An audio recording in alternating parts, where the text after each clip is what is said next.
दोस्तों, क्या आपको पता है चैंपियंस कैसे बनते हैं? ना ही पैसों से, ना ही अपने रुतबे से। ये बनते अपनी मेहनत से, अपनी तकलीफों की आग में जलकर। ये वो सन की लोग हैं जिन्हें अपने रास्ते से कोई नहीं भटका सकता। पूरी दुनिया भी अगर इनके सामने प्रॉब्लम बनकर खड़ी हो जाए तो साला ये उससे भी निपट कर अपने मंजिल तक पहुंच ही जाते हैं। आज मैं आपको फुटबॉल के एक ऐसे चैंपियन के बारे में बताऊंगा जिसने फुटबॉल पर अपनी हुकूमत शुरू कर दी है। जी हाँ दोस्तों, मैं बात कर रहा हूं the king of football, Neymar junior की। रोनाल्डो और मेसी के बाद अगर कोई उस लेवल को अचीव कर सकता है तो वो है ये बंदा, नेमार जूनियर। केवल 28 साल की उम्र में इस बंदे की नेटवर्थ है $200 मिलियन। पर दोस्त, इसकी ये औकात इसने खुद बनाई है, क्योंकि इनका जन्म कोई बड़े परिवार में नहीं हुआ था। और हाँ, अपने फेलियर का रीजन अपने फैमिली को बताने वाले उन लोगों को ये मैं जरूर बताना चाहूंगा कि बचपन में ये बंदा ऐसी जगह पर, ऐसे घर में रहता था जहां पर बिजली तक नहीं थी, तो बाकी फैसिलिटीज का तो सवाल ही नहीं आता। ब्राजील की नेशनल टीम और पेरिस सेंट जर्मन से खेलने वाले इस फॉरवर्ड की शुरुआत ब्राजील के साओ पाउलो की गलियों में स्ट्रीट फुटबॉल खेलकर हुई थी। एक इंटरव्यू में नेमार ने अपना एक छोटा सा किस्सा बताया था। बचपन में उन्हें कुकीज खाना बहुत पसंद था। एक बार जब उन्होंने अपनी माँ से कुकीज मांगे तो उनकी माँ ने कहा कि उनके पास उतने पैसे नहीं हैं। तो इस छोटे से बच्चे ने अपनी माँ से कहा कि माँ, तुम फिक्र मत करो, मैं एक दिन इतना अमीर बनूंगा कि कुकीज की फैक्ट्री खरीद लूंगा। यह था एक छोटे से बच्चे का खुद की जिंदगी को बदलने का भरोसा और जुनून। अपनी किस्मत को बदलना नेमार के लिए एक जिद बन गई थी। इसके अंदर टैलेंट तो बचपन से ही था और उस टैलेंट को उनके फादर ने एनकरेज किया। एक्चुअल में वो खुद एक फुटबॉलर थे, पर अपने परिवार को चलाने के लिए उन्हें अपना फुटबॉल छोड़ना पड़ा। 3-3 नौकरियां करके वो अपने परिवार को चलाते थे। जो सपना वो खुद पूरा ना कर सके, वो चाहते थे कि नेमार पूरा करे। और उन्हीं की मदद से नेमार ने एफसी सेंटोस ज्वाइन किया और उनको 4 चैंपियनशिप भी जितवा दी। और इसी वजह से 2011 और 12 में नेमार को south American footballer of the year का अवार्ड भी मिला। और यहाँ इनके ये कारनामे देखकर 2013 में एफसी बार्सिलोना ने अपने क्लब से खेलने के लिए इन्हें $57 मिलियन ऑफर किए। और उसके बाद यहाँ पर बना MSN ट्रायो, यानी कि मेसी, सोरेस और नेमार, जिन्होंने अपने अटैकिंग गेम से ला लीगा को डोमिनेट किया।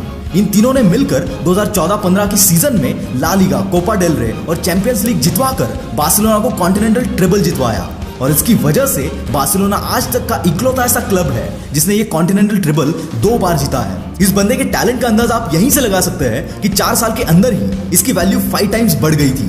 2017 में French club Paris Saint Germain ने इन्हें $263 मिलियन ट्रांसफर फी ऑफर की, जिसकी वजह से Neymar world's most expensive player बन गए।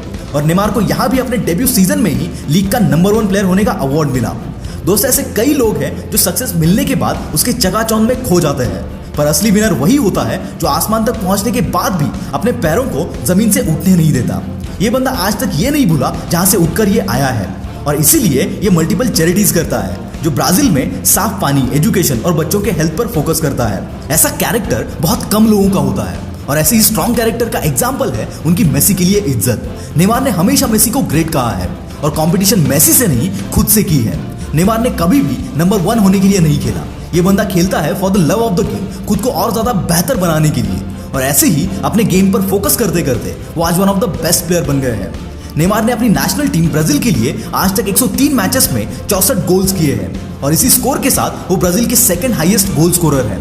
नेमार की फील्ड पर खेलने की स्टाइल दिखाती है उसका पावरफुल कमांड अपने बॉल पर। इस बंदे का बॉडी कंट्रोल, एक्सप्लोसिव स्पीड और ड्रिबलिंग स्टाइल ही है जो उसे फैन फेवरेट बनाता है। क्या आप सोच सकते हैं कि एक वक्त था जब इस बंदे को अपने पूरे परिवार के साथ दादा दादी के घर रहना पड़ता था। आज केवल 28 साल की उम्र में उसका नेटवर्थ $200 मिलियन होगा। और इसी नेटवर्थ की वजह से 2019 में फोर्ब्स ने नेमार को world's 3rd highest paid athlete के रैंकिंग भी दी। नेमार ने अब तक 229 गोल्स मारे हैं और 2015 में उन्हें बैलन डोर में 3rd पोजीशन भी मिली थी। आज तक इन्हें कई सारे अवार्ड्स मिले हैं। इन सब के बावजूद भी इन्हें आज तक का सबसे बेस्ट प्लेयर कहना मुश्किल है, क्योंकि कुछ और प्लेयर्स हैं जिनकी अचीवमेंट्स इनसे ज्यादा है। पर हाँ, इस बंदे ने अपनी एक अलग जगह जरूर बनाई है। ये बंदा बेस्ट नहीं सही, पर ग्रेट जरूर है। और अगर आपको भी ऐसी ग्रेटनेस को अचीव करना है तो अपने गोल्स पर मेहनत करो। हालात कितने भी बुरे हो, तुम डरो मत, क्योंकि अगर तुम्हारे अंदर वो भूख है तो तुम्हारा कोई भी सपना हकीकत में उतरे बगैर रह नहीं सकता। और मैं उम्मीद करता हूँ कुछ साल बाद ऐसा एग्जाम्पल मैं आप में से कुछ लोगों का दे पाऊँ। तब तक के लिए कीप हसलिंग।